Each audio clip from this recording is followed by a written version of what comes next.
All right, here you go. Let's put this all on the table, because this is the great anti-what-the-hell's lie. This is an unmasking for all of you that are still the non-believers.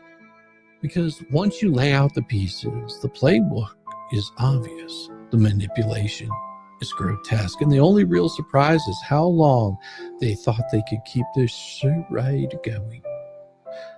The Matskin gaslight circus. BBB has spent years weaving a legal circus designed not for truth, but for distraction. Every filing, every melodramatic outburst, every faux outraged motion reeks of the same tired pattern. He cries foul while breaking the rules. He accuses Jeremy Hales of litigation for content while filming his own actions in court-adjacent spaces. He calls every one of his moves frivolous while drafting sanctions motions that collapse under the slightest legal scrutiny. He demands procedural fairness while flouting hearing schedules, ducking mandatory appearances, and wasting judicial resources. Now, pretend you're the victim. BBB spins tales of being harassed. Okay? Threatened and silenced, all the while he launches medium bombs, coordinated behind the scenes with trolls, and yes, takes money to orchestrate attacks. Remember that $100 he paid to Preston's grandson to snag a private audio recording? Shit, people, that wasn't lawyer. That was straight up slime ball maneuvering. Project, project, project. When you scream about someone else's alleged ethical behavior while repeatedly getting sanctioned yourself, that's not legal strategy. That's a psychiatric profile.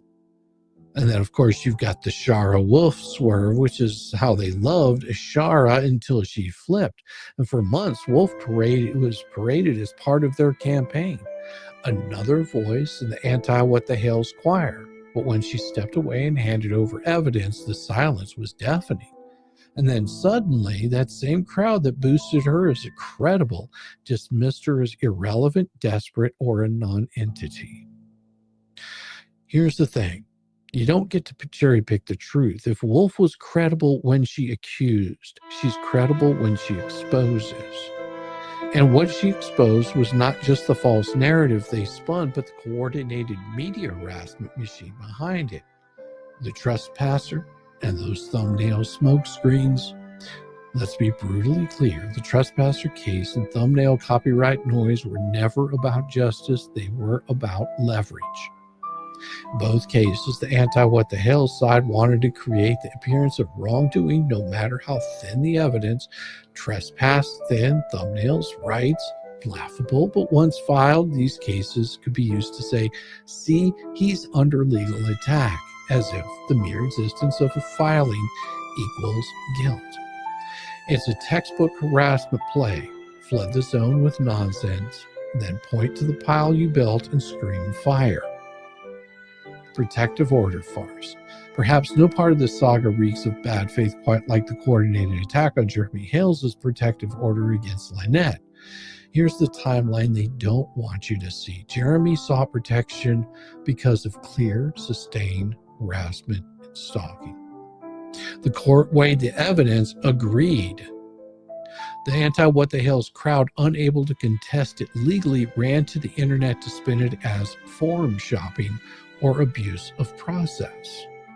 But here's the kicker. Those same people who scream about free speech and the court's abuse have no problem weaponizing court's filings when it suits their goals. The hypocrisy isn't subtle, it's radioactive.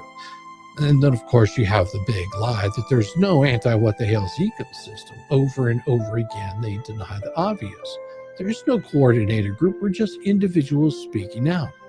But those receipts tell a different story. Private group chats, shared talking points, coordinated fundraising, shared legal strategies. When multiple people coordinate attacks, amplify each other's lies, and synchronize court maneuvers, it's not coincidence. It's an ecosystem. And just because they've convinced themselves it's grassroots doesn't make it any less of a smear operation. And then, of course, you've got the final unraveling, and that's what we're seeing right now is the unraveling. The filings are falling apart. The protective orders are holding. The coordinated streams are panicking because they're in a lawsuit, and the legal system is catching up to the mess that they made. What was once a confident, brash movement has devolved into finger pointing, lawsuit dodging, last-ditch reputation salvaging. People are bailing, stories are changing, and the worst of all, for them, the audience is still watching. Because at the end of the day, here's the truth they can't spin away. They thought they could fight content with content, and they thought they could fight the law with internet mobs.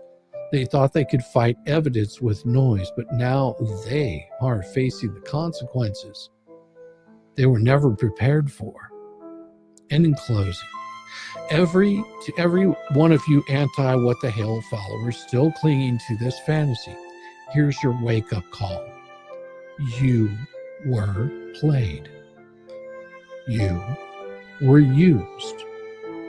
You were roped into a vicious scheme to tear down someone not because they broke the law, but because they refused to bow to the mob. And now, as those walls close in, the same people who fed you those lies are gearing up to leaving you just holding the bag. They will take your money. They will run.